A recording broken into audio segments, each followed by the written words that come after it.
V eni stari tradiciji se ob zaključku večji gradbeni del pripravi tudi likov, torej da se pogosti tiste, ki delajo na objektu in postavljena je smrečica, kar pomeni na nek način, da je torej streha postavljena. Težave na začetku smo imeli z izvedbo varovanja gradbene jame, tako sem že rekla, se pravi z zagatnicami. In to zato, ker teren na območju, točno kjer mikrolokacija, ni bil ustrezen za takšne zagatnice, se pravi, da smo spremenili način, naredili široki izkop, spremenili, to se je malo zavleklo, da smo se uskladili, ampak na koncu v kritični poti del ulovili ta rok.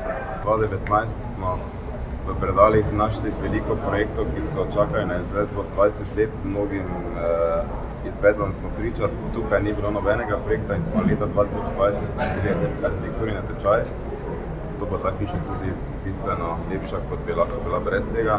Hvala vsem, ki so takrat na natečaj trudili. Leta 2021 je bila podpisana pogodba za projektiranje, ko še nismo vedeli, da bo država na našo srečo dala prvič v en razpis na primarnem zdravstvu in smo bili pravzaprav prvi, ki smo se na ta razpis lahko prijavili v letu 2022. Gre za objekt vrednosti 12,5 milijonov evrov, velikosti 3400 kvadratnih metrov, v katerem bojo prostore dobile ambulante družinske medicine, 8 ambulant družinske medicine, potem 2 pediatrične ambulanti, 1 ginekološka ambulanta.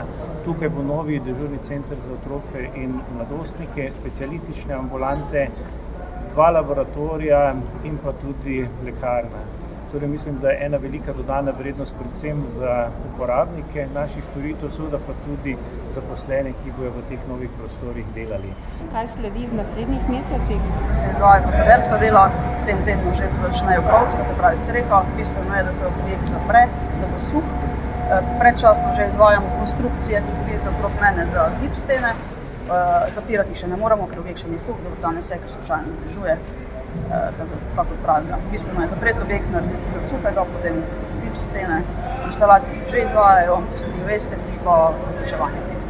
Zdaj bo še bolj živahno, ampak znotraj objekta. Zdaj se mogoče več videlo navzven, pa je bilo opazno sosedom, pa vam, ko ste videli, da stavba raste, zdaj se bo samo zaprla, pa se bo več ali manj znotraj dogajalo. Veseli me tudi, da v tej zdravstveni postaji Magdalena našel svoj prostor tudi javni zavod Mariborske lekarne, tako da bo ta servis občanov še boljši. Pod nami bo tudi javna manjša garažna hiša, da bo možno dostop, seveda reševalna vozila in vse ostalo. In upam, da bomo tukaj nadaljevali za izgradnjo dodatnih stanovanj na bližnji parceli Magdalena v lasti mestnih nepremičnin in da bo nekoč tudi v Mariboru dobimo prepotrebno dodatno znanje, torej univerza na področju stomatologije in farmacije. Gre za največjo investicijo v primarno zdravstvo. Vesel sem tega, da se to sploh izvaja, seveda pa tudi ne nazadnje dela, ki ga država prispeva k investiciji. Vemo namreč, da država v tej investiciji sodeluje v višini 3 milijonov evrov in mislim, da so to predvsem taki projekti, za katere moramo v Mariboru za njimi na nek način torej vsi vzeti za zgled.